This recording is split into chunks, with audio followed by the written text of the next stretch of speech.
জমকালো আয়োজনের মধ্য দিয়ে প্রথমবারের মতো অনুষ্ঠিত হল তারুণ্যের জাদু সন্ধ্যা। জাদুশিল্পী ঐক্য কল্যাণ সংস্থার বর্ষপূর্তি উপলক্ষে শনিবার সন্ধ্যায় বাংলাদেশ শিল্পকলা একাডেমির নাট্যশালা মিলনায়তনে এই জাদু সন্ধ্যা অনুষ্ঠিত হয়। শিল্পীদের পরিবেশনায় মুগ্ধ দর্শনার্থীরা। তারা বলছেন, এমন আয়োজন বারবার দরকার। এসআই রাজের প্রতিবেদনে থাকছে বিস্তারিত। এক টুকরো রুমালি হয়ে গেল শান্তির প্রতীক কবুতর। খাঁচার ভেতর কালো কাপড়ে ঢেকে একটু নাড়া দিতেই চোখের সামনেই তা আবার অদৃশ্য হলো। আবার খালি পাত্র থেকে বেরিয়ে এলো রং বেরঙের ফুল, ছাতা, আরো কত কিছু। কখনো আবার গামছার ভেতর থেকে কোনো উপকরণ ছাড়াই চাল হয়ে যাচ্ছে মুড়ি। আবার হাওয়ায় ভাসছে টেবিল। এমন অসম্ভব সব ভেলকিবাজিতে পরিপূর্ণ ছিল অডিটোরিয়াম। প্রথমবারের মতো জাদুশিল্পী ঐক্য কল্যাণ সংস্থার উদ্যোগে বাংলাদেশ শিল্পকলা একাডেমিতে পর্দা ওঠে তারুণ্যের জাদু সন্ধ্যা 2025-এর, যেখানে একে একে 7 জন জাদুশিল্পী তাদের ভেলকিবাজিতে মুগ্ধ করে আগত অতিথিদের। দর্শনার্থীরা বলছেন, এমন আয়োজন নিয়মিত হলে দেশের তরুণরা এই শিল্পের প্রতি আরও কৌতূহলী হবে। বাংলাদেশের এই জাদু শিল্পের জন্য আরও বেটার কিছু করা উচিত এবং এটাতে লেগে থাকা উচিত এবং তাদেরকে সাপোর্ট করা উচিত। আয়রা দিয়ে আসলে বোঝানো হয়েছে বাংলাদেশের যে পরিস্থিতিটা, যে আমাদের যে রাজনৈতিক পরিস্থিতি বলেন, যেটাই বলেন, সেটাকে খুবই শান্তিপূর্ণভাবে আমরা পরিচালনা করতে চাই, নতুনের দিকে এগিয়ে নিতে চাই, শান্তির দিকে এগিয়ে নিতে চাই এবং আমরা যারা নতুন তরুণ প্রজন্ম তারা এটা থেকে আরও বেশি ইন্সপায়ার হই। এই অনুভূতি প্রকাশ করার মতো নয়। আমি বনানী থেকে আসছি, অফিস ছুটি নিয়েছি 5টার দিকে, শুধু জাদু দেখবো। কেন আমরা তরুণ প্রজন্ম যারা আছি তারা কিন্তু এই যে ইতিহাস ঐতিহ্যর যে এই জাদুর খেলা, এটা কিন্তু আমরা জানি না। তবে এখানে আসার পরে মনে হলো যে না, নিজেকে ধন্য, অফিসটা ছুটি নিয়েছি, সেটা পূর্ণ হয়েছে এবং এই যে কৌশলগুলো দেখলাম, এটা মানে আমরা যে এই যুগেও আসি এরকম একটা কৌশল দেখতে পেলাম, এই ভাষা প্রকাশ করার মতন নয় অনুভূতি।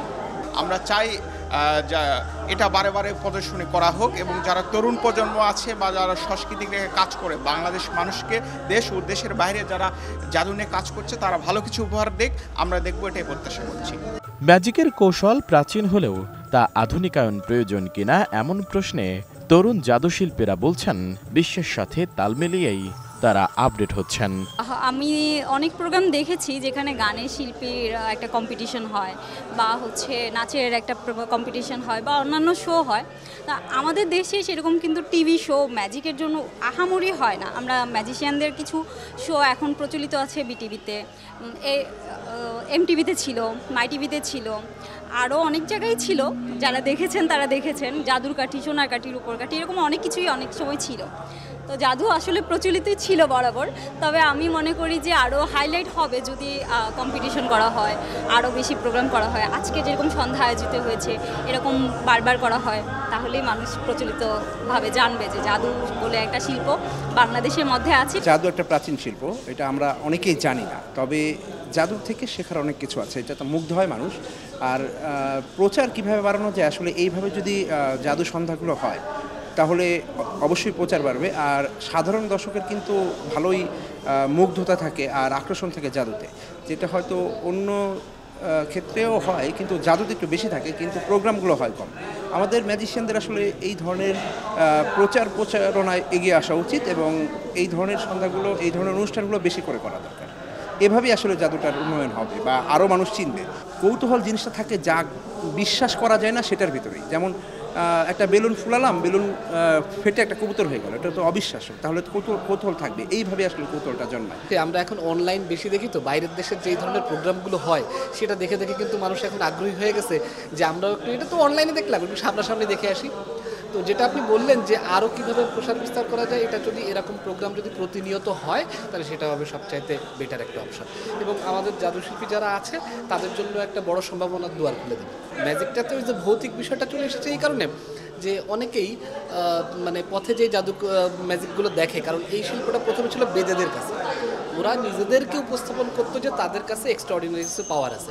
কিন্তু এই যে আপনি ম্যাজিকটা দেখলেন, তারুণ্যের সন্ধ্যা বা তারুণ্যের জাদু প্রদর্শনীটা দেখলেন, সেখানে বা আমরা যারা মডার্ন মিউজিশিয়ান আছি আমরা কিন্তু চেষ্টা করি যে এটা ভৌতিক কোনো কিছু না বা এটা এক্সট্রাঅর্ডিনারি কোনো পাওয়ারও না, এটা কিন্তু শুধুমাত্র হচ্ছে হাতের কৌশল। সব মশার বিরুদ্ধে সুরক্ষা দিতে এলো বসুন্ধরা এক্সট্রিম অ্যারোসল, মশার বিরুদ্ধে এক্সট্রিম সুরক্ষা। আয়োজকরা বলছেন মানুষের সব কিছুতেই জাদু আছে, শুধু কৌশলটা ভিন্ন। তাই শিল্প ও শিল্পীদের উন্নয়নে প্রতি 2-3 মাস পর পর এমন জাদু সন্ধ্যার আয়োজন করবেন তারা। আমরা আজকে এই তরুণ জাদু শিল্পী বা তারুণ্যের জাদু সন্ধ্যা, এটা আমরা প্রথম পর্ব বলছি। এর কারণ আমরা চিন্তা ভাবনা করছি প্রতি 2 মাস বা 3 মাস পর পর এমন করে একটি সন্ধ্যা হবে, জাদু সন্ধ্যা, যেখানে অন্য জাদু শিল্পী আবার আসবে, আবার অন্যরা আসবে, এইভাবে সকলের সুযোগ সুবিধা হয়, সেই ব্যাপারটা আমরা দেখার চেষ্টা করছি। জাদু শব্দটি প্রত্যেকটি ক্ষেত্রে লুকিয়ে থাকে। যিনি ভালো রান্না করেন তার খাওয়ার স্বাদে আমরা বলি তোমার হাতে জাদু আছে। যিনি ভালো বাঁশি বাজান তাকে বলি তোমার বাঁশিতে জাদু আছে। যিনি ভালো হাসেন আমরা বলি তোমার হাসিতে জাদু আছে। শহরের ব্যস্ত জীবনের মাঝে এমন আয়োজন মানুষের মনকে বিনোদিত করে বলে মনে করেন সংশ্লিষ্টরা।